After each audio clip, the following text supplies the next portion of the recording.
Amada hermana, veremos el capítulo 4 del libro de Hechos y su enseñanza de la valentía para proclamar el nombre de Jesús.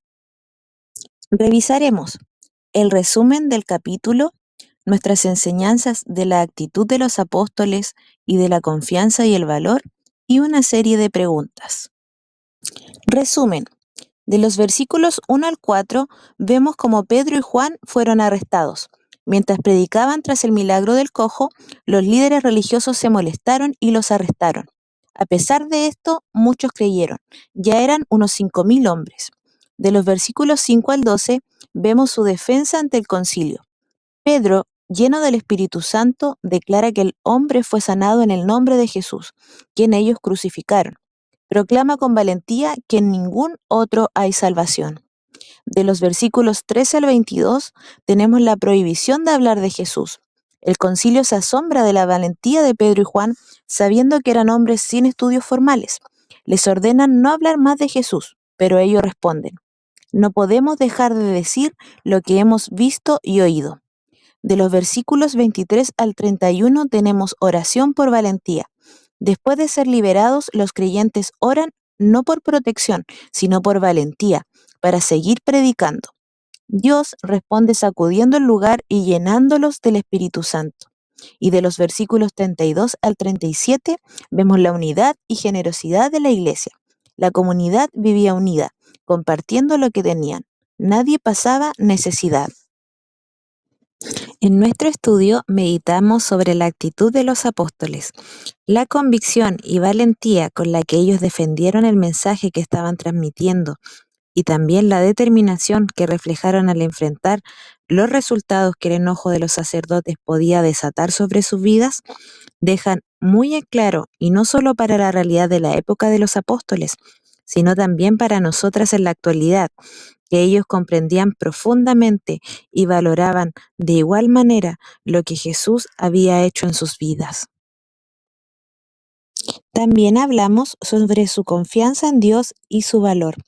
Los apóstoles no se desenfocaron de su misión, ya que ellos sabían que debían compartir sus experiencias, la manifestación de Dios y también la oposición espiritual que iban a enfrentar. Por eso, era necesario ocupar las armas espirituales que Dios les había entregado, y recurrieron a la oración unida y con propósito, demostrando así que los desafíos pueden enfrentarse con eficacia solo con el respaldo, poder y dirección de Dios, esto a través de la comunión con Él. Ahora las preguntas. ¿Qué hicieron los sacerdotes, el capitán del templo y los saduceos al hablar Pedro y Juan al pueblo? Se acercaron a ellos mientras hablaban al pueblo y los arrestaron. ¿Qué sucedió con los apóstoles al predicar la resurrección de los muertos en Jesús? Fueron detenidos y puestos en prisión hasta el día siguiente. ¿Cuántos creyentes había después de la predicación de Pedro y Juan?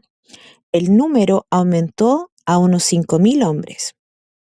¿Cómo reaccionaron los gobernantes, ancianos y escribas ante la predicación de Pedro y Juan?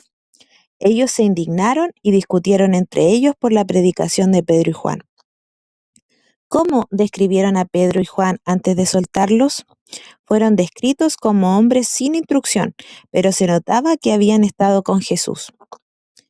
¿Qué les dijeron Pedro y Juan a los gobernantes, ancianos y escribas?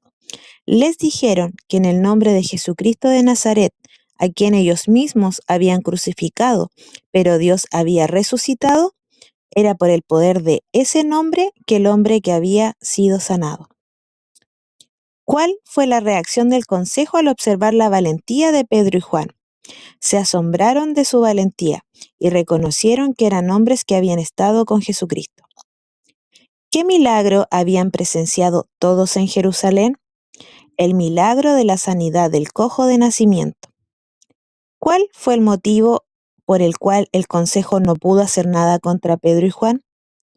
El motivo fue debido al testimonio del hombre sanado y al hecho de que todos glorificaban a Dios por este milagro. ¿Qué mandato les dieron al salir del consejo? Recibieron el mandato de no hablar ni enseñar en el nombre de Jesús. Mi amada hermana, recuerda que este capítulo nos enseña que ser cristiano implica oposición, Pedro y Juan enfrentaron su arresto por predicar, pero no se detuvieron. Seguir a Cristo con fidelidad puede traer resistencia, que el Espíritu Santo es que da la valentía y transforma el miedo en coraje.